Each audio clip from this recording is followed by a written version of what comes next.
Sir ये सवाल इसलिए पूछा जा रहा है क्योंकि अब एक नया कैंपेन शुरू हुआ है वोट चोरी का। बाकी जगह पे तो 2-3 एग्जाम्पल दिए गए, यूपी में भी, बनारस के लिए भी कहा जा रहा है, तो आने वाले दिनों में ये यहाँ पे भी पहुंच जाएगा मामला, फिर ये यहाँ पर भी होगा, तब इसीलिए क्या जमीन एक तरह से तैयार की जा रही है उसके लिए? देखिए, मुझे लगता है वोट चोरी पर मेरी अपनी धारणा बिल्कुल स्पष्ट है। वोट चोरी जैसी कोई बात नहीं हो सकती, क्योंकि जब कांग्रेस के शासन में 2014 का चुनाव हुआ तो मोदी 300 पार सीट जीत कर आए, और जब मोदी की सरकार में चुनाव हुआ 2024 में तो वो 240 रह गए। अगर उनको ये कला आती होती पार्टी को, सरकार को, तो अयोध्या तो नहीं हारते ना, कि दुनिया भर में थू हो, कोई सीट हार जाते, अयोध्या तो नहीं हारते। और अयोध्या 4 लाख से भी जीतते तो लोग मान लेते कि हाँ ठीक है, मंदिर बना, जीत गए। मंदिर बनने के बाद भी हार गए, क्यों हार गए? अगर उनको ये जादू आता था। इसलिए इन बातों का कोई अर्थ नहीं। और मेरी समझ ये कहती है कि सुप्रीम कोर्ट ने जो बात कही है कि आधार कार्ड और राशन कार्ड ये नागरिकता का प्रमाण पत्र नहीं है, ये बात डिसाइसिव है, और आगे वोटर लिस्ट के शुद्धिकरण के अभियान में ये सुप्रीम कोर्ट का ये मत निर्णायक भूमिका निभाएगा। आपके पास राशन कार्ड है और आधार कार्ड है इसलिए आप वोटर हो जाएं, ये जरूरी नहीं होगा। बिहार में भी सारी लड़ाई इसी पर थी कि राशन कार्ड को मान लो, आधार कार्ड को मान लो। आगे राज्यों में भी, अभी बंगाल में आप देखेंगे जब चुनाव होगा, इसी की जिद होगी कि राशन कार्ड को मान लो। सुप्रीम कोर्ट ने वहां एक लाइन ड्रॉ कर दी कि नहीं, राशन कार्ड, आधार कार्ड होने का मतलब ये नहीं कि आप भारत के नागरिक हैं, और भारत में मतदाता होने के लिए ये अनिवार्य है कि आप भारत के नागरिक हों। सर जो है ये वो इंटेंसिव रिवीजन जो है ये यूपी में भी आएगा जल्दी, सब में आएगा, पूरे देश में होगा। जहां चुनाव होगा वहां उस चुनाव से पहले ये होगा। लेकिन कांग्रेस इस नैरेटिव को गढ़ने में कामयाब हो पाएगी कि वाकई में वोट चोरी हो रहा है, या लोग?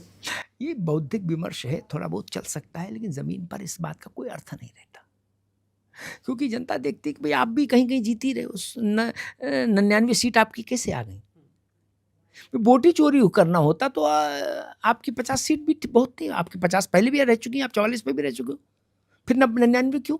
अगर कोई दूसरा ही दे रहा होता तो क्यों देता? तो वही 44 पर रह जाते। राहुल जी एक बार हार चुके हैं अमेठी, दोबारा फिर हार जाते तो भी कुछ चौंकाने की बात नहीं होती। क्यों जीत के 2.5 लाख से, 3 लाख से? मैं सिर्फ ये बता रहा हूं कि अगर ऐसा होता तो ऐसा नहीं होता, और अगर ऐसा होता तो बनारस तो भाजपा के लिए सबसे प्रतिष्ठापूर्ण सीट थी। वहां 4 शुरुआती चरणों में जो रुख दिखाई दिया मतगणना का, क्या वो ये बताने के लिए पर्याप्त नहीं है कि मतगणना और मतदान दोनों पारदर्शी थे, स्वच्छ थे? नहीं तो वो तो पहले ही से बैलेट से ही लीड पर चलते और किसी को आश्चर्य भी नहीं होता। लगातार जीते जा रहे थे, जीते रहे। लेकिन इस तरह से प्रेस कॉन्फ्रेंस करना और ये कहना कि देखिए ये एक संजय श्रीवास्तव हैं या ये फला साहब है, इनकी यहाँ वोट भी है वहां भी वोट है, वो सब लोग खंडन कर तो रहे हैं अपना अपना। अभी बैंक में एक में किस्सा देख रहा था, एक मजदूर के खाते में 1 अरब रुपया ट्रांसफर हो गया, उससे ज्यादा है बैंक वालों से। उनको अकल नहीं, पूरा बैंकिंग सिस्टम फर्जी घोषित कर दो, वो भी कंप्यूटराइज, पूरा बैंकिंग सिस्टम घोषित कर दो, नहीं ना। और आखिरी बात कहता हूं कि कर्नाटक का महादेवपुरा का जो उदाहरण राहुल जी ने दिया है, कर्नाटक में ये बात पहले समझ लीजिए कि चुनाव आयोग के पास कोई अपनी टीम नहीं होती, सरकार की टीम ही उसकी टीम होती है, चुनाव आयोग के पास तो कुछ है नहीं। कर्नाटक में कर्नाटक सरकार के कर्मचारियों ने ये सब लिस्ट बनाई। क्या कांग्रेस की सरकार ने अपने उन राज्य कर्मचारियों को जेल भेज दिया? नहीं ना। फिर किससे लड़ रहे हैं?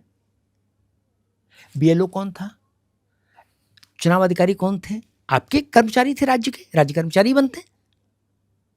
कितनों को बर्खास्त किया, कितनों को जेल भेजा? नहीं ना। क्यों? लिस्ट किसने बनाई? राज्य के कर्मचारी, चकबंदी विभाग का बाबू, प्राइमरी का टीचर, जिला अस्पताल में कंपाउंडर, यही लोग बना बीएलओ होते हैं ना। डोनाल्ड ट्रंप तो बीएलओ होंगे नहीं भारत में आके। फिर वो लोग जेल क्यों नहीं गए?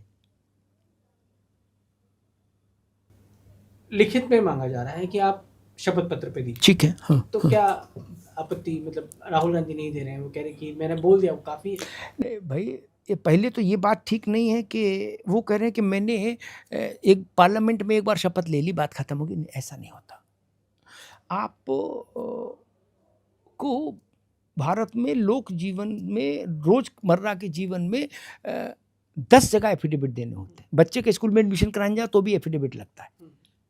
भाई अगर आप वो आर्थिक रूप से पिछड़े वाली कैटेगरी में बच्चे का एडमिशन कराने जाइए तो एफिडेविट के साथ ही होगा। ये नहीं होगा कि मैं सांसद हूँ।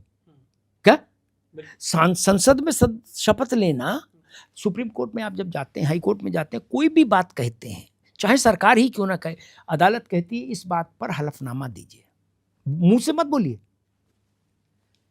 साइन करिए। साइन करने में क्या दिक्कत है? अगर आप मान रहे हो कि आपने नब्ज पर हाथ रख दिया है तो साइन करके दे दीजिए। आप साइन नहीं कर रहे हैं तो मैसेज जा रहा है कि दाल में कुछ काला है।